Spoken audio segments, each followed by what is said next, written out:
It's time for this week's episode of Brandon Sports Talk, featuring in-depth interviews from those who are trending in the world of athletics.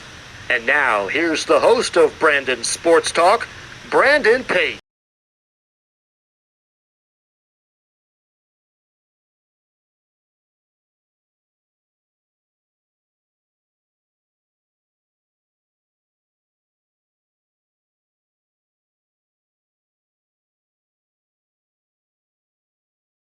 Welcome back to Brandon Sports Talk. In today's episode, I have the privilege to interview a former NFL player by the name of Brad Johnson. How are you doing today? I'm doing great. Appreciate you having me on the show. Thank you. Thank you. Can you talk about how you knew that you wanted to play professional football? Yeah, as a kid, I loved playing sports. I loved it. My dad ran summer camps. I grew up in North Carolina, Black Mountain, North Carolina. My dad ran Christian summer camps, and anywhere from basketball to archery to horseback to soccer, you name it. 2 square, 4 square, you name any sport, we played it. And my dad coached me all my life and all my youth and middle school teams and those kind of things. So I just had a passion to play sports. And obviously my favorite 2 sports became basketball and football. And I always wanted to become a professional basketball player, but at some point I wasn't tall enough or wasn't quick enough or whatever it may be, but ended up having more skill set to play pro football, to play quarterback. So my dream of playing a professional sport finally came true. Of course, being from North Carolina, what was it like going all the way to Florida State to play football? Yeah, it's a great question. Being in Black Mountain, North Carolina, and going to school in Tallahassee, Florida, that was 900 miles. I was 9 hours away. At that time, when I chose to go to Florida State, it wasn't like a lot of people in North Carolina really knew who Bobby Bowden was. They didn't know where Florida State really was. At that time, Florida State wasn't really on the map. At that time, Coach Bowden had about 155, 160 games that he had won, and ended up with 377 wins to his credit. So it was a place I felt like I could be developed, a place where I thought I could get a great education regardless, and be a part of something special, a great program. That was the beginning of a 14-year run at Florida State, where we finished in the top 4 in the country every year. Just loads of talent, and it ended up being a great choice for me. Of course, during your recruitment process, were you getting recruited by some of your in-state schools? Yeah, there were a lot of schools in state. I think my final schools were, again, basketball is my passion. Basketball is what I really wanted to play. I wanted to go to a school called Georgia Tech, play for a guy named Bobby Crimmins. The football schools were North Carolina, Florida State, Alabama were the main schools. And basketball was Georgia Tech. So that's what I kind of got myself down to. And then when I went on my visit to Georgia Tech, a guy named Bobby Crimmins was the head coach. I'd been to all his summer camps as a kid. He said, "Brad, you got a scholarship here. You can come and play here, but you can only play 5 guys. And there's a guy that I got in front of you. His name is Dennis Scott. And you'll probably be riding the bench behind him."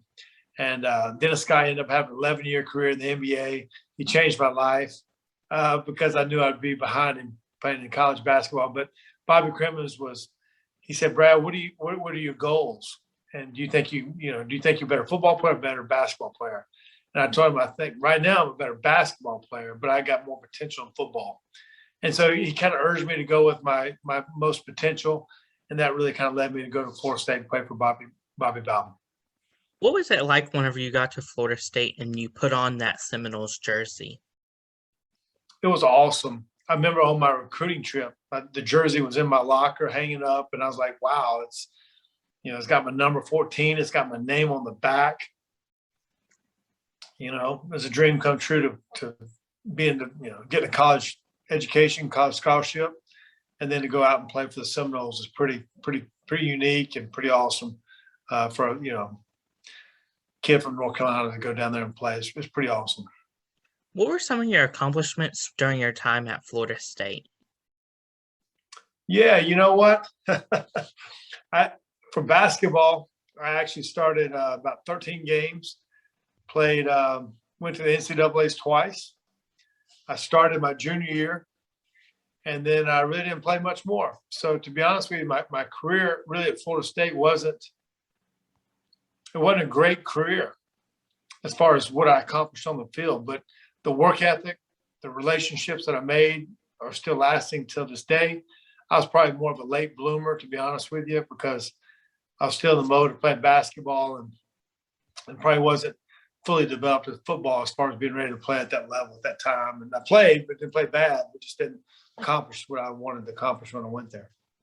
Of course, playing at Florida State, what was that like preparing you for obviously your career in the NFL? Yeah, very, very competitive. In our quarterback room, we had a guy named Danny McManus who played in the Canadian League for a long time, through 52,000 yards. Chip Ferguson, who won a Sugar Bowl. Pierre Tom Willis, who played 4 years, won the Fiesta Bowl. Played 4 years in the NFL for Chicago Bears. Casey Webb, my best friend. He was a runner-up to the Heisman. Played 8 years in the NFL. A guy named Charlie Ward won the Heisman National Championship. Played 11 years in the NBA. Chris Winkie won a national championship, a Heisman. Another guy named Kenny Felder. He's a first-round baseball pick. So what I'm saying is competitive. The juices were flowing just in the QB room, but then the guys we had on every day in practice was competitive against the guys we had. We had Dion Sanders and Terrell Buckley and Marvin Jones and Martin May, guys that went on to play pro and win Super Bowls. So it's just competitive. And I think that competitive juice just urged me on to be able to fight through my 17-year career in the NFL and not be wavered by any competition or anybody in the room with me. Of course, as you talked about playing with Dion Sanders, what was that like? And then what is it like now, knowing that obviously you played with him and what amazing career he's had in the NFL and now as a college coach? Yeah, Dion Sanders was phenomenal. He's probably the best I ever played for me at Florida State, even though there's Charlie Ward. And that's not fair to say that. I think to me, Dion Sanders is the best player that I ever played with and against from me. And he controlled the way he worked in practice. He didn't do a lot of trash talking. He was very, very competitive. He worked hard. And then he kind of had, the name Prime Time that kind of went along with it. But he was a dominant player, a guy that now is in the Hall of Fame. Wherever he was out in the field, you had to know where he was at all times. He would shut it down. Just, I think, he won 2 Super Bowls and played 9 or 10 years of Major League Baseball also. So he was the greatest athlete that I ever played with and most dominant player, I think, as a whole. And there's a lot of Hall of Famers. That's probably not fair to say, but just tremendous player. How did it feel the first time you got drafted to the Minnesota Vikings? It was awesome. I was, again, I didn't play. I only started 6, maybe 7 games in college. I was a 9th-round pick, 227th pick to the Minnesota Vikings in 1992. I didn't know if I'd ever get drafted. I was fortunate enough that they took a chance on me. The guy that recruited me in high school was a guy named Jack Burns, who was at the University of Louisville. He kept up with my career, my background, and knew that I was kind of a guy that needed some time to develop. And when I got drafted, it was just awesome. Went to the right place. I was behind a guy named Rich Gann and Sean Salisbury, and didn't get very many reps in practice when I first got there, but it was just an unbelievable opportunity. And, that dream of being a little kid in North Carolina and sleeping with my football at night and throwing in the backyards and pretend I was going to be a pro player to say now I got that jersey number 14 and Johnson on the back of it, going to the Minnesota Vikings locker room at a pro level was pretty incredible. What was that feeling like whenever you got to put on that jersey for the first time and sign your contract as an NFL player? Blessed, fortunate, thankful. Just thankful for opportunity, chance to kind of keep my career going. I knew I'd have to earn it by the work I did in practice and then eventually production on the field. So just thankful for opportunity. There's so many great players that are out there. And just hope somebody takes a chance on you. I hope you're in the right team, right situation. And I think I found that in Minnesota at that time. Denny Green was the head coach, and he took a chance on me, and very thankful. What was your transition like from going from the Vikings to the Redskins? Yeah, it's a great question. I'd been in one system for 7 years in Minnesota. Had the same coach, same system. Um, Knew my location of where I lived in Minnesota, where my house was, how to get to work, how to get around. And then, you're traded. You don't know anybody on the team, anybody. You don't know anybody's name. You don't know any of the coaches.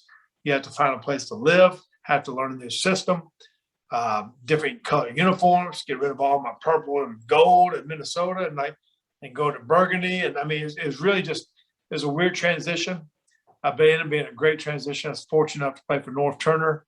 Went to the playoffs our first year, had a lot of great players on that team.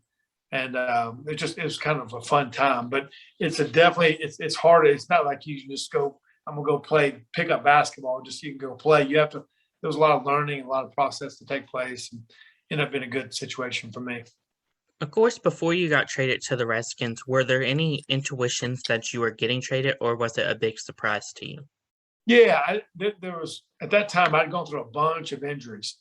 In my 7th year, that I had I had a neck injury. I had to come back from. I had a broken foot, had a broken thumb. I started 3 games that year, and Randall Cunningham came in. He was the MVP of the league. That's when Randy Moss came there, and he had a phenomenal year. So at that time, I was looking to be traded, and there's no hard feelings or anything like that. But it was just time to move on. Been there for 7 years, and I actually thought I was going to go to the Baltimore Ravens at that time because Brian Billick was the head coach there, and I was hoping that was what I was hoping, but Washington kind of gave up more in the draft. I mean, more draft picks and in the trade. So I ended up, being a blessing in disguise going to Washington. Of course, what was it like playing for the Washington Redskins? Dream come true for me. Growing up in North Carolina, the Washington Redskins at that time were my favorite team. Every weekend as a little kid, they were on TV. I'd cry when they lost. I had football cards of every player on that team, and so it was really pretty cool. Dream come true to become the Redskin quarterback, and then my 2 years there, I loved it, and eventually I had to make a move. But I was fortunate enough to play with a lot of great players and coaches there. Of course, growing up from North Carolina and with the Washington Redskins being so close to North Carolina, what was it like to know that obviously your family, if they wanted to come, they could have easily took like maybe 3 hours at the most to go? Yeah. At that time, there wasn't direct TV. The games, you're hoping your game was on national TV when I was in Minnesota. So it wasn't like my family could just come to every game or see every game on TV. They'd have to go to local restaurants or bars to go find the game on TV, on some satellite TV. So unless we had the national TV game of the week, but in Washington, I was able enough that my family came to most every game, and a lot of friends came up there too. So they cut the drive time in half. It's still 8-hour drive, but 8 hours is a little bit different than 18 hours trying to get to Minnesota. What was the transition like for you from going from the Redskins to the Tampa Bay Buccaneers? Yeah, it was a great transition for me. I knew a lot of the players when I went to Tampa.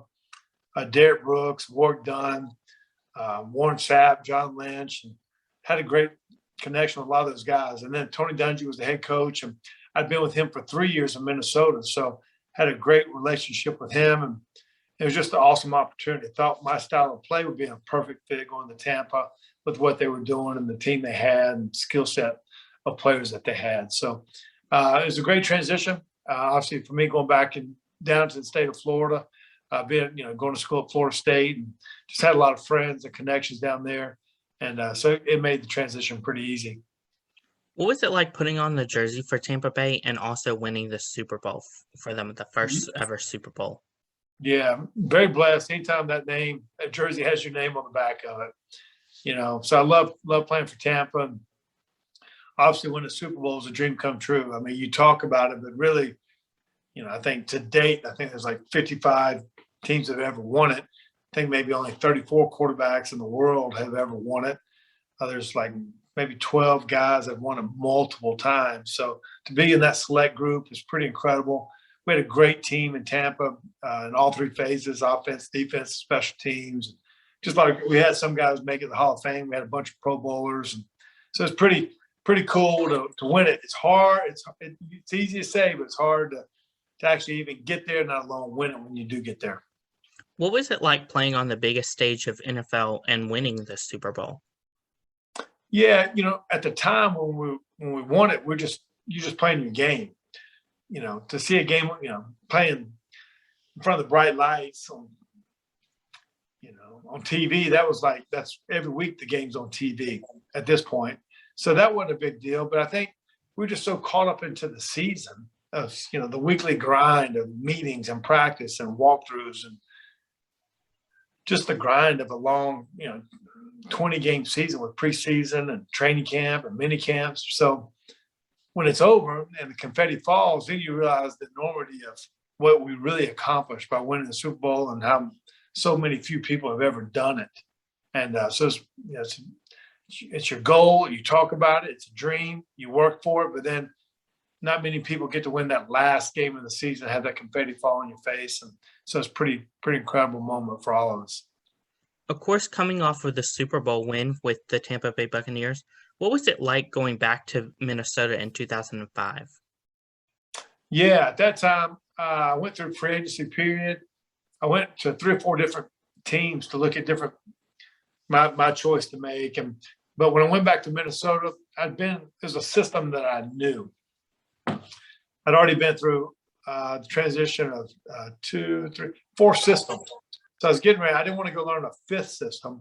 So Mike Tice was the head coach at that time in Minnesota. We played together, my first go around in Minnesota. So I knew a lot of the plays, knew the system. I went there as a backup to Dante Culpepper. So I knew where to live. I knew the city. It was an easy transition. My kids at that time were like 6 and 4 years old, something like that. So it just made an easy transition for family and learning the system and kind of knew my role at that time. What was it like playing for the Dallas Cowboys and the legacy that they obviously have? Yeah, I didn't realize how big the Dallas Cowboys were as far as a national brand. They're going to get 6 night games a year.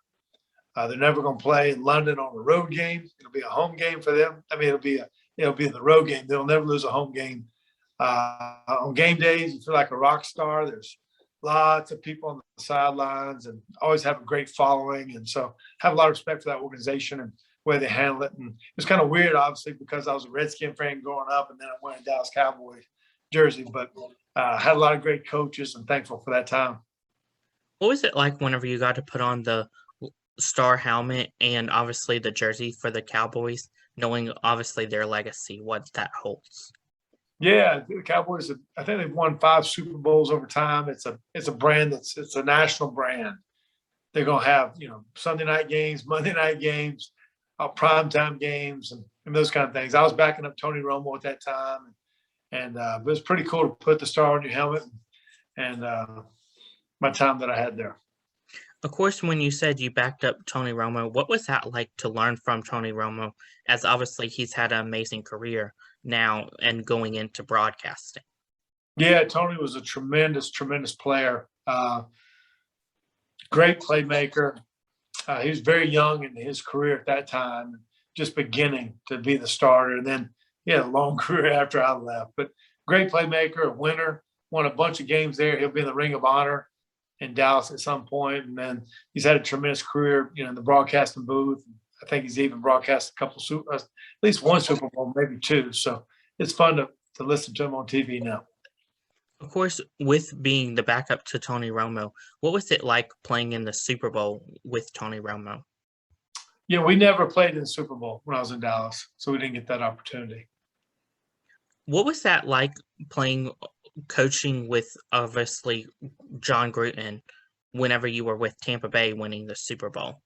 Yeah, I love playing for Gruden. He was highly organized, great motivator, great teacher of the game. Learned a lot from Gruden. I was an older player at that time, so learning his system was, it'd be tough if you're a rookie trying to learn the names of plays and what all he expected. But yeah, I think I was in my 10th or 11th year of my career, so I had a very good understanding of the concepts of football. But to learn the plays and the passion that he brought every day to practice was something I needed at that time of my career and kind of gave me a pep in my step, but love playing for Gruden. Of course, during your career in playing football, were there any routines and rituals that you had to do at each game day? Yeah, I'm a guy that sweats a lot. I mean, I sweat a lot. And so it sounds crazy, but I would change my jersey. I had 3 different jerseys. I'd wear one for warm-ups, another one for first half, another one for second half. I had 2 pair of shoulder pads. I'd wear one for the first half, one for the second half. And then I would change my shoes and socks at halftime kind of thing too. Just I like being fresh, felt better. It's like you putting on a brand new pair of shoes. That's the way I felt, coming out for halftime, coming out for at the beginning of the game. But that was I wasn't too superstitious besides that. Of course, with obviously putting on new stuff during halftime and stuff like that, what was it like coming out of halftime each game, feeling like obviously this was the first quarter and it was the beginning of the game? Yeah, at halftime it's only 12 minutes in pro football. It's 14 and a half minutes, I think, for the championship games, and it's about 34 minutes for the Super Bowl. So 12 minutes is not a lot of time to go in, and whether you're changing your jersey or go to the restroom or make halftime adjustments, you only got a couple minutes to really, really talk and kind of figure it out. So hopefully you can make the most of that time, whatever it may be. And but definitely, it's a 4-quarter game, and just to take a little break there, probably cool down a little bit and kind of get your thoughts and get readjusted for second half was always key. Of course, as you look back into your career, what is something that you learn now that obviously you didn't know before you became an NFL football player? Yeah, going into it, I didn't probably realize the time that takes place. Basically, the day is from 8:30 to 4:30, 5 o'clock every day with meetings, walkthroughs, practice, watching film. But that's the standard in lifting weights. Then what did you do before that? So a lot of times, going in probably at 6:30, maybe 7 to be late. And then when you go home, the study time that you did at home and just the amount of time that it takes. And it's your full-time job, not alone to have a family and friends and those kind of things. So it takes a lot of commitment, being able to block out the noise, not being distracted by other things and get involved in other things, because your time is really, it's very detailed. It's very organized of what the day is going to be every day, but then you got to do the extra too. So just the amount of time it takes each week and each day to get ready for a game on Sundays. What was it like for you balancing obviously being a football player and obviously having a family and children and stuff? And also, what was it like whenever you were transferred over to team, telling your family, hey, we got to move? Yeah, it's tough. It's part of the game. I was fortunate enough, my wife, Nikki, she took care of the kids. The kids were really young at that time. I think we had our kids when I started at 32 years of age. And I mean, it's a full-time job taking care of babies and giving them the attention as they grow up. And so during the season, my day off was on Tuesdays. And so I try to spend as much time with the kids on Tuesdays as possible. And then when I get home late at night after practice, spending any time I could before they went to bed. So handling distractions, handling family, and those relationships are key. There's an art to it. And I was fortunate enough, my wife, Nikki, kind of handled most of the family duties at that time. And then really kind of dealing with a lot of people coming in on the weekends to games. What was the transition like from you from once you put down the cleats and the football to obviously transitioning into the real world and the corporate world, and now seeing your son play obviously with LSU and in college? Yeah, no, that's a great question. When all my life I've been in some locker room and you got somewhere to go. And then when your career's over, it's over. I mean, what are you going to do, So at that time, it wasn't like I had a job or where I was going every day. So pretty much I got into coaching my kids' teams, got real active in the community.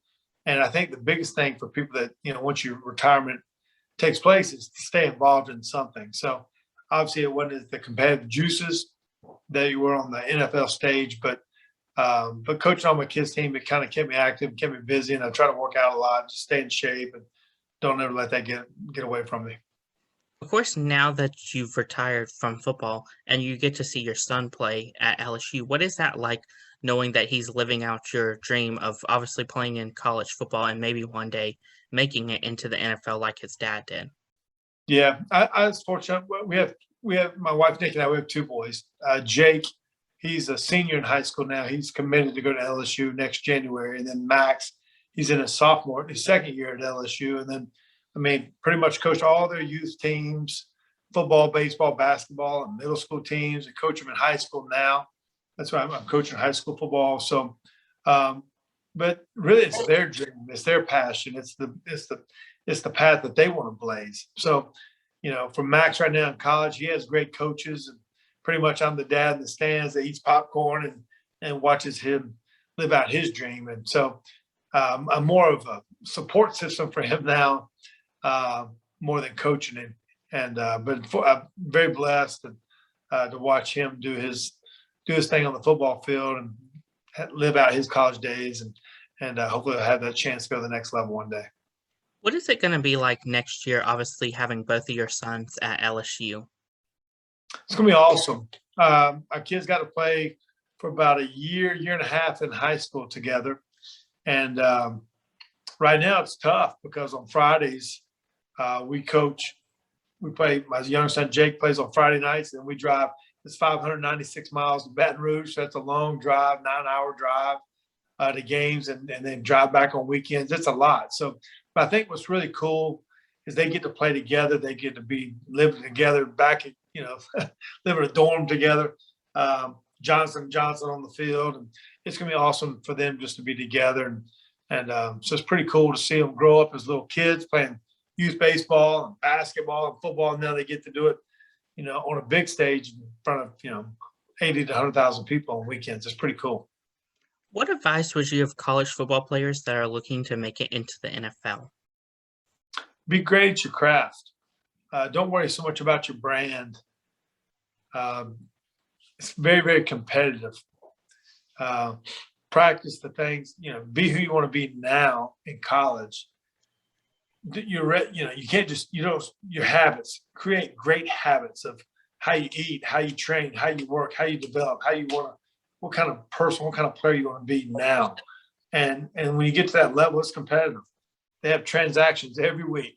That means people are getting cut and fired and those kind of things. So you got to earn your keep and produce every week and those kind of things. So I say just work at your craft, be great at your craft, and don't try to learn too much of all these other things. Be great at what you do on the field.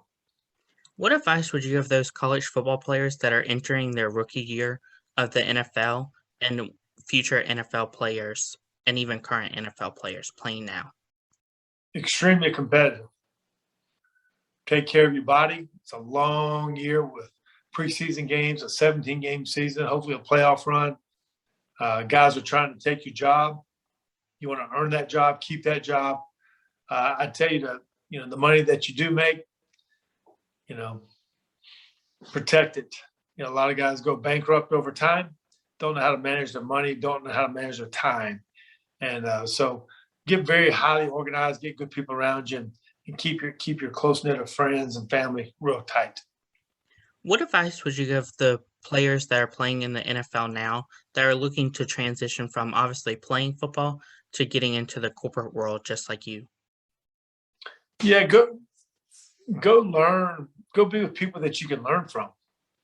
You're probably behind the 8 ball a little bit because most kids coming out of college, they've already started their business world of learning or their craft or whatever they're involved in. So learn from the ground up, be a part of a great group. And, it's not just a smooth transition. People aren't going to give you things just because of your name or whatever you accomplish on the field. You got to put the same work ethic into what you're doing in your business world as you did on the field. So it's almost like a brand new start. Of course, what was your transition like from going from NFL, being an NFL player at the top level, to getting into the corporate world? Yeah, I think for me, just getting busy, getting active. I was fortunate enough I didn't have to go find a job right away and those kind of things, but done a lot of charity work involved with the Evelyn Foundation up in Asheville, North Carolina, and Beyond All Borders up in Asheville, North Carolina, and then just coaching a lot of kids, coaching a lot of high school ball, and those kind of things. Just being active in the community is what I've done. That's so wonderful. Where can my listeners find you at on social media? Yeah, I'm on Instagram and Twitter. So that is Brad_Johnson_14. And then you can find me on TikTok at Big Bad Brad 14. So those are my three social media outlets. Thank you again, Brad Johnson, for your interview, and best of luck in your future wherever it may hold you. Very good. I appreciate it. Thanks for having me on your show. Thank you. You can find Brandon Sports Talk on Facebook at Brandon Sports Talk, Instagram at Brandon Sports Talk, Twitter at Talk_Brandon, and you can find me on YouTube at Brandon Sports Talk. Don't forget to like, comment, and subscribe. Thank you again, Brad Johnson, for your interview, and best of luck in your future. Very good. Thank you, buddy. You've been watching Brandon Sports Talk. Please feel free to like, share, and subscribe to Brandon Sports Talk on social media and on YouTube.